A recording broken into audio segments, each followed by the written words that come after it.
என்ன அரசியல் பண்றீங்கன்றத கூர்ந்து கவனிப்பாங்க. அதிமுகவை நம்ம டிஸ்கவுண்ட் பண்ணிட்டு கடந்து போய் விட முடியாது. 30 வருடங்கள் கிட்டத்தட்ட ஆட்சி அதிகாரத்துல ரொம்ப முக்கியமான ஒரு பிரதான கட்சி. இன்னொன்னு, குறைந்தபட்சம் அந்த சின்னத்துல ரெட்டையில் நின்னாலுமே 20% வாக்கு சதவீதம் என்பது உறுதி செய்யப்பட்ட ஒரு விஷயம்.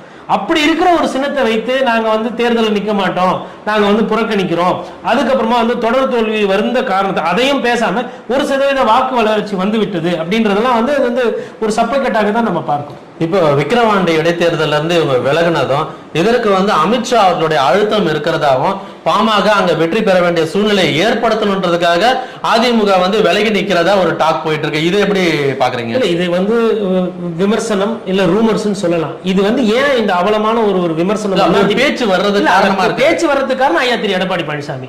அமித்ஷா அவர்கள் வரும்போது ஒரு கருப்பு பொல்லனோ இல்ல கருப்பு கொடியோ விட்டுட்டாருன்னு வச்சுக்கோங்களேன் ஒரு வாட்டி. அதுக்கப்புறம் பிஜேபியோ அதிமுகவும் நட்பு அப்படின்ற